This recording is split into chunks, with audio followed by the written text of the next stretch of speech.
नमस्कार मंडळी, welcome to Poona food road. मित्रांनो, आज मी तुमच्याशी मसूर डाळ डोश्याची रेसिपी शेअर करणार आहे. तर व्हिडिओ शेवटपर्यंत पाहावा, म्हणजे तुम्हाला कळेल की कसे करायचे ते. मसूर डाळ डोसा बनवण्यासाठी आपल्याला लागणार आहे अर्धे वाटी तांदूळ आणि अर्धा वाटी मसुरीची डाळ. पाहू शकता तुम्ही मित्रांनो, अर्ध्या वाटी तांदूळ आणि अर्धा वाटी मसूर डाळ. मसूर डाळ आणि तांदूळ व्यवस्थित धुवून घ्यायचे आहेत मित्रांनो, आणि त्यामध्ये पाणी टाकून भिजायला ठेवायचे. आणि त्यामध्ये अजून काही आयटम टाकायचे आहेत. प्रथम आपण टाकणार आहोत अर्धा चमचा काळी मिरी, त्यानंतर टाकणार आहोत एक चमचा जिरे आणि 2-4 बॅडगी मिरच्या. आणि हे आपल्याला रात्रभर भिजून द्यायचे आहे मित्रांनो.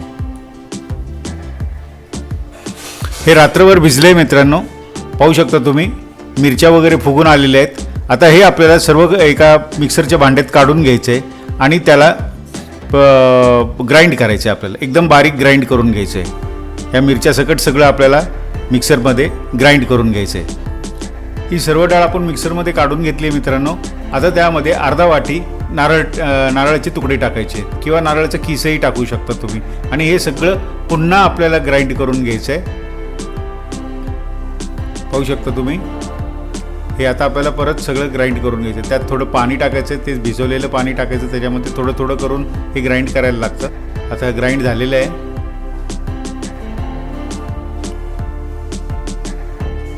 आता ते पीठ भांड्यामध्ये काढून घ्यायचं आहे आपल्याला. बघा किती एकदम मस्त ग्राइंड झालेलं आहे मित्रांनो. अशाच पद्धतीने तुम्हाला ते ग्राइंड करून घ्यायचं. त्यामध्ये आता आपल्याला मीठ टाकायचं आहे मित्रांनो. पाहू शकता तुम्ही, तुमच्या आवडीप्रमाणे मीठ टाका. कोणाला कमी लागतं, कोणाला जास्ती लागतं, तर त्या हिशोबाने तुम्ही तुमचं मीठ ॲडजस्ट करून घ्या. आणि ह्या पिठाची जी कन्सिस्टन्सी आहे ती पातळ लागते मित्रांनो, हे फार महत्त्वाचं आहे. पीठ आहे ना, आपल्याला थोडं पाणी घालून अजून पातळ करायचं आहे, तर मग एकदम जाळीदार डोसे येतात. आणि हे डोसे खायलाही फार टेस्टी लागतात मित्रांनो. आणि ह्याला काही चटणी वगैरेची काही गरज नाही. तुम्ही दह्यासोबत खाऊ शकता, किंवा चटणी पाहिजे असेल तर चटणीही बरोबरही खाऊ शकता. हे मीठ मिक्स करून घ्यायचं आहे आपल्याला मित्रांनो. आणि आता इथं तवा ठेवलेला आहे. पाहू शकता तुम्ही किती पातळ केलेलं आहे पीठ. आणि हे असे आपल्याला तव्यावरती असं फिरून फिरून हे टाकायचं आहे. हा नीरदोशासारखा डोसा होतो आणि एकदम सुंदर होतो हा मित्रांनो. हा करून पहा तुम्ही, तुम्हाला निश्चित आवडेल हा डोसा.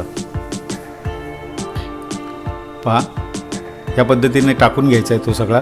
किती जाळीदार डोसा झाला आहे पाहू शकता तुम्ही. आणि ह्याला काही आंबवायचं नाही आहे, काही करायचं नाही आहे. उडीद डाळ नाही आहे, कशाचं काही नाही आहे.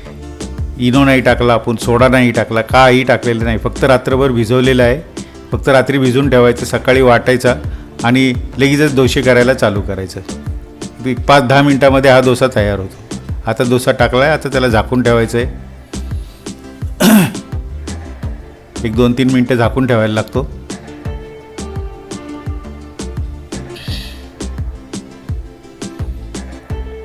कारण ते सगळं मसूर डाळ सगळी शिजायला लागते.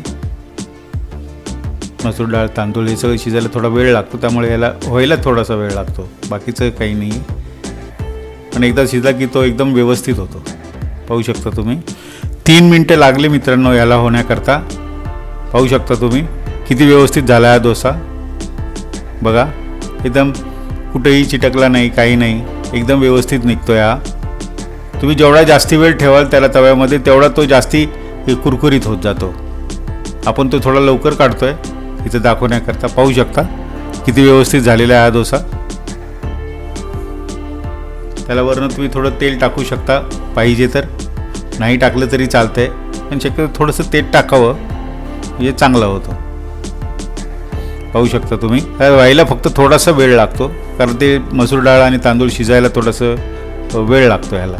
आता डोसा झालेला आहे मित्रांनो, तो काढून घ्यायचा आहे. अर्धा कप मसूर डाळ आणि 1 कप तांदळामध्ये साधारणपणे 8 ते 10 डोसे होतात, अशी पातळ केली तर. आणि तुम्ही असेच घरी करून पहा, फार सुंदर डोसा होतो हा. आणि मित्रांनो, असेच रेसिपीज पाहण्यासाठी आमच्या चॅनलला लाईक करा, शेअर करा, सबस्क्राईब करा आणि बेल आयकॉन दाबायला विसरू नका. आणि व्हिडिओ बघितल्याबद्दल धन्यवाद. थँक्यू.